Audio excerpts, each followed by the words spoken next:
Fala galerinha do xadrez, tudo beleza? Nesse vídeo a gente vai ver 3 partidas surreais do garoto Magnus Carlsen de 13 anos de idade contra grandes mestres fortes de 2.500, 2.600, partidas com 90 e poucos por cento de precisão, 95 pra cima, até mais, com lances brilhantes e tudo mais. Quer dizer, o menino acabou de fazer 13 anos, é realmente a ascensão de Mozart, do Mozart do xadrez, né? É um negócio espetacular.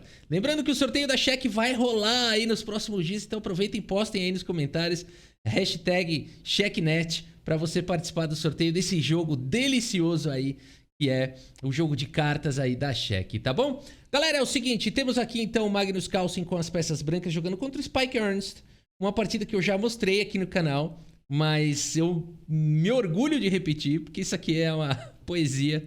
O menino Carlsen tá jogando aqui o torneio aqui de Yangtze na Holanda. Ele acabou de fazer 13 anos e tá jogando contra esse Spike Ernst, um jogador muito forte. O Carlsen abre aqui com o peão do rei. Temos aqui C6, a Caro-Kann. Depois de D4, D5, o Carlsen vai para a variante com cavalo C3. Variante Chigorin. Peão toma, cavalo toma, bispo vem para F5, ataca o cavalo. É bom que a gente aprende aqui a Caro-Kann. Aqui você tira o cavalo para G3, ataca o bispo. E depois que o bispo sai, a turma joga com H4. Assim como em várias variantes da Caro-Kann aparece esse H4, né? E aqui existe H6, existe H5, são as duas respostas principais. H6 foi jogado... Tem gente que se confunde aqui, hein? Tem gente que eu já vi jogar H5 aqui direto. Aí depois não foi assim que segura a partida, né? E depois joga um bispo D3 aqui e leva esse dama por D4, né? Já vi isso acontecer bastante, não é bem assim a ordem. Por isso aqui se joga o cavalo F3 primeiro, protegendo o peão. A partida seguiu com o cavalo D7, um dos lances mais jogados da posição. E agora sim, H5 jogado pelo Carlsen e depois de bispo H7 bispo D3, né? A partida segue com o bispo toma, dama toma e aqui E6, vai poder tirar as outras peças. Lances teóricos até aqui. Bispo F4, segue na teoria. Quer dizer, com que esse menino estudava essa teoria toda aí, né? A partida segue aqui com o cavalo de G em F6. Grande roque foi jogado, o bispo desenvolve aqui na casa de E7. E o Carlsen joga o melhor lance da posição, cavalo E4 aqui propondo trocas. Dama em A5 a gente ainda segue no campo da teoria. Lance 14, rei B1 foi jogado, protege o peão. Roque, temos agora trocas em F6. Cavalo por F6, cavalo por F6. A gente tem na base de dados partidas assim? Tem 35 partidas nessa posição, tá? Ainda assim é uma posição bastante conhecida. O Carlsen vai para o lance mais jogado, cavalo E5. E agora a torre de A em D8. E aqui a gente já começa a sair um pouco, né, da teoria. Dama G3 é o lance principal aqui. O Magnus Carlsen vai jogar lance dama E2. E é o segundo lance mais jogado. No entanto, é o lance que tem mais vitórias. Será que o Magnus Carlsen utilizava já base de dados? Com certeza, né? É muito curioso, assim. Será que a tecnologia ajudou o Carlsen não no treino com bots, mas estatísticas e coisas desse nível? O que será que Carlsen tem além desse talento todo, né? Porque é sempre um conjunto, né? Um campeão de Fórmula 1, ele é super talentoso, mas tem uma equipe espetacular também e tudo mais, né? Então, no xadrez também, qual será o segredo de Magnus Carlsen? Será que ele anda tomando suco? A partida seguiu aqui com dama em E2, agora jogada então aqui pelo Magnus Carlsen. E aqui C5 atacando diretamente o centro. Aqui nós temos o lance teórico ainda, o ponto todo é esse, né? Eu acho que caiu no preparo aqui do Carlsen, porque senão você fala, isso aqui é genial, o cavalo G6 aqui, né? É um lance espetacular aqui. Dessa variante aqui da Caro-Kann, né? Então eu não sei os tempos, eu não tenho aqui o registro dos tempos do relógio para ver se foi um preparo de abertura aqui do Carlsen, ou se ele de fato encontrou isso, né? Mas a gente tem nas bases 3 partidas aqui, ó. Vamos até dar uma olhada, ó. 3 partidas, ó. O Espinosa, o Carlsen, o Jan Gustafsson foi o primeiro a jogar isso. E o Jan Gustafsson é super amigo, né? Acho que se eu não me engano é da equipe atual do Magnus Carlsen. Será que esses caras já se falavam? Quais serão as coincidências aqui que a gente vai encontrando? Jan Gustafsson, amigo do Carlsen, já jogou isso, empatou contra Pablo Almagro em 2003. No ano seguinte, o Magnus Carlsen joga isso. Interessante demais acompanhar essas coisas, né? Mas enfim, vamos lá. Cavalo G6 jogado aqui pelo prodígio Carlsen. F por G6, dama por E6 com cheque. Cal, você acabou de sacrificar o cavalo? Pra que isso? Rei H8 seguiu na partida e H pro G6. Agora também aqui é o seguinte. E aquele momento que se o jogador preparou, olhou alguma coisa, ele tem que saber o que jogar daqui pra frente, né? Então vamos vendo a poesia aqui. A partida segue com o lance cavalo G8, um lance ultra defensivo, né? Aqui você quer trocar peça, por exemplo, jogar um dama B6, né? O problema é o seguinte, você vai devolver um bispo de graça, né? Então aqui cavalo G8 faz bastante sentido, o Spike Ernst protege aqui o bispo. O problema é a sequência aqui, genial do Magnus Carlsen. Olha o que ele vai fazer aqui agora. Agora eu acho que já não existe mais, né? Posição aqui. Ah, tem 2 partidas, mas depois então copiaram. O Carlsen foi a primeira. Magnus Carlsen aqui vai pro lance. Bispo por H6, meus amigos. Mozart do xadrez em ascensão. Bispo por H6, meus amigos. E aqui é o seguinte. Se cavalo por H6 que não foi jogado, o Carlsen tem mate aqui. Ele seguiria com torre por H6 cheque. G por H6, dama por E7 ameaçando o mate. E aqui o mate vem em poucos lances. A partida não segue muito diferente disso não. G por H6 foi jogado. O Carlsen joga a torre por H6 de qualquer maneira. Meus amigos, ele tá sacrificando tudo. Cavalo por H6 foi jogado e agora dama por E7. E o Carlsen tem uma torre e um cavalo a menos. Uma torre e um cavalo a menos, só. Ponto positivo pro Carlsen. Essa dama tá longe demais de tudo que tá acontecendo. E as torres não estão coordenadas e existe a ameaça do checkmate. O Spike Ernst tem que fazer alguma coisa. Ele vai para medidas desesperadas, ele vai para o único lance da posição. Cavalo F7, devolvendo algum material. O Carlsen fala, passa para cá, uma torre a menos, tudo bem, né? Uma torre a menos aí, tranquilo. A partida segue com o rei G7, será que ele vai sobreviver? Magnus Carlsen segue subindo a torre aqui, ó. Subidinha de torre para cima do rei, vai jogando com uma torre a menos, subidinha corajosa, né? Porque aqui ele continua segurando o mate na fileira do fundo. Torre D6 foi jogado aqui. Um lance esperto, né? Um lance que visa aqui enganar o menino de 13 anos aqui para dar sequência de checkmate aqui, né? Não faça isso com essa criança. Essa criança segue com torre G3, cheque aqui falando não vem que não tem, né? A partida segue agora com torre G6 aí protegendo o rei. E o Carlsen segue com dama E5. Você fala, não, ele tá jogando com uma torre a menos. Isso aqui vai dar ruim. Cai ainda o peão de F7, né? E nesse momento a gente ouve um brasileiro lá no fundo gritando, tem mate em 15! Aí tiram ele do salão, não sei o que, parece que o nome dele era Felipe. Gritou que tinha mate em 15 lá, arrancaram ele do salão que ele tava berrando, não pode, nas partidas de xadrez. O fato é que aqui realmente tem mate em 15, o Magnus Carlsen segue com dama F5, cheque. E aqui, rei E8 talvez fosse sobreviver lá para dar o mate em 15, mas na partida seguiu com torre F6 cobrindo aqui o cheque. E nessa posição o Magnus Carlsen finaliza com um bonito checkmate aqui, olha só. Dama em D7, checkmate, meus amigos. Que partida, né? Agora, Rafa, o cara não joga um rei E8 também, né? O que é isso? É que, pessoal, olha só. Não dá, né? Torre cheque, a torre tá caindo. Aqui tem que jogar um rei D8, né? O rei não tem a casa de D7, tem que jogar um rei D8. Cai essa torre aqui com cheque, né? Aí depois ainda cai a outra torre aqui com cheque também. Então, enfim, não tem muito o que fazer, né? Aqui você pode tomar a torre, segura o mate aqui, segura, tá segurando o mate. Então você pode tomar a torre ou, segundo os computadores, continuar indo pra cima do rei com dama F5. Mas se quiser tomar também, tá ganho, né?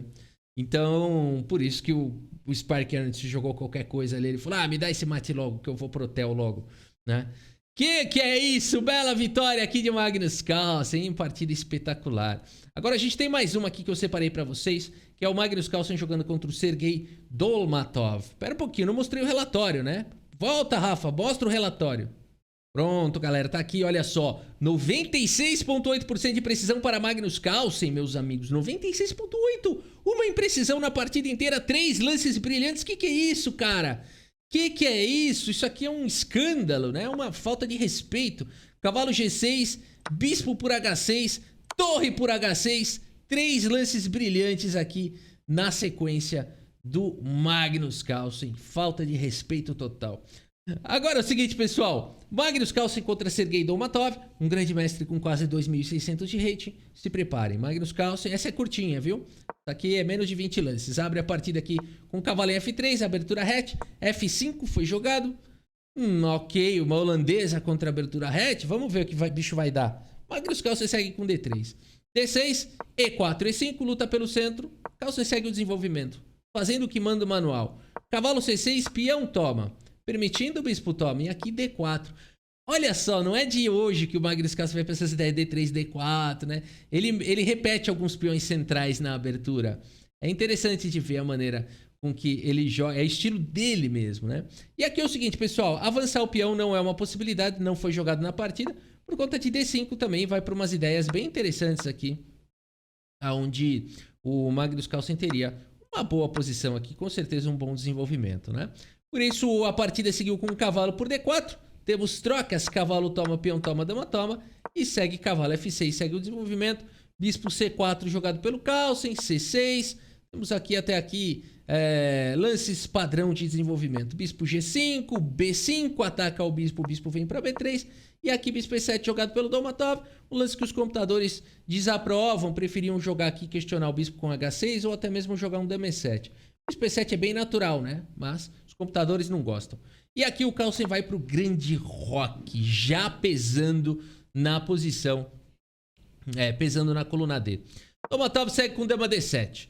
O Carlsen traz a torre na coluna E, rei no centro, melhor fazer alguma coisa. E aqui, enfim, grande rock tá vindo A4, né? Com forte ataque. Rock, enfim, o que mais é possível jogar aqui? Rock não é possível por conta do bispo. A partida seguiu com o rei D8. Olha lá o lance já desesperado, né? Tentando tirar o rei aqui do centro. O Magnus Carlsen agora vai para uma combinação, assim... É daquelas de livro, assim. O Paul Morphy, da onde ele estiver, tá aplaudindo isso daqui. Anderson, Bob Fischer, quem você quiser tá aplaudindo isso daqui. Porque o menino Magnus Carlsen vai para o lance, meus amigos. Isso aqui não é teórico, né? Não é teórico. Só a Carlsen aconteceu isso. Torre por E7, lance brilhante, meus amigos. O quê? Magnus Carlsen desvia, ele elimina o defensor do peão. E olha que genial, porque depois de dama por E7 você fala, e aí, eu vou tomar e ganhar alguns peõezinhos? Vou ganhar uns caquinhos? Aí nada disso. Carlsen segue com dama F4. Olha só que legal. Ataca o bispo e ameaça tomar o peão com a torre. O Domatov tem que salvar a peça, ele protege o rei, volta o bispo e o Carlsen não toma o peão não. Ele joga o melhor lance, cavalo E4. Olha que coordenação entre as peças, olha que coisa fantástica. O cavalo tá cravado, não pode tomar aqui o cavalo. Ah, mas a dama pode, não pode. Bispo por cavalo vem com cheque, depois cai a dama. Não pode tomar esse cavalo. Existe uma pressão em F6, existe uma pressão em D6. O Sergei segue com D5, fala, ufa, consegui proteger meu peão, ele não tomou, não toma mais. O Carlsen fala, tudo bem. Segue com o cavalo por F6. E agora o peão não pode tomar o cavalo porque bispo toma e cai a dama. A dama fica cravada. Por isso H6 foi jogado, bispo H4 e aqui G5. O Domatov fala, tudo bem, eu consegui aqui me safar. Dei um garfo, vou recuperar minha peça, né? Mas nessa posição o Magnus Carlsen joga simplesmente o lance dama D4, meus amigos. E nessa posição o Sergei Domatov, 2.600 de rating, abandona aqui a partida. Abandonou porque não dá mais, pessoal. G por H4, você fala, é verdade, olha só, o Magnus Carlsen tá jogando com uma qualidade a menos. Ele tem um cavalo a mais, mas tem uma torre a menos. Isso aqui poderia seguir com cavalo por peão atacando a dama, atacando a torre. Good game, pode abandonar. Depois de peão por cavalo, teria dama por torre com cheque. Dama cobre. Enfim, você não precisa trocar as damas. E aqui tem uma posição completamente vencedora. É um peão a mais apenas. No entanto, o rei tá exposto. Isso daqui não dá pra chamar de peão. Esse monte de caco caindo, né? Aqui, enfim, todo tipo de ataque chegando. Aqui, bispo cravado. Enfim, não tem nada, né? Tá chegando bispo E6 aqui, teria que jogar. Esse aqui é meio forçado, né? Mas a gente tem uma linha meio forçante aqui. Enfim, o ataque do Carlsen... Daria pra jogar mais um monte de lance aqui, né? Mas o ataque, ele chega e chega com velocidade, né? Então, realmente, a longo prazo aqui a posição ia desmoronar. E o Sergei Domatov respeitou aqui o Magnus Carlsen. Respeitou o garotinho Carlsen. Agora, Rafa, qual foi a precisão disso daí? 99,3%. 99,3% contra 2.600 de rate com lance brilhante. Um lance brilhante... É realmente espetacular. Aqui, ó, 3.250 de performance de rate para um menino que acabou de fazer 13 anos. O que você fazia nessa idade? Jogava bola com um todinho amassado? Eu também.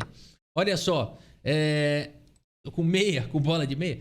Torre por E7, lance brilhante aqui do Magnus Carlsen, né? Espetacular aqui. Bora ver que eu trouxe mais uma partida aqui pra gente. E agora é a partida do Magnus Carlsen contra o Leonid Nikolaevich Yurtaev, jogador de 2.527 rating, também tudo nessa época, viu, pessoal? Aqui a partida, ó, em Moscou, em 2004, fevereiro, tá? Então o Magnus Carlsen ainda não se tornou um grande mestre, ele viria a se tornar em abril,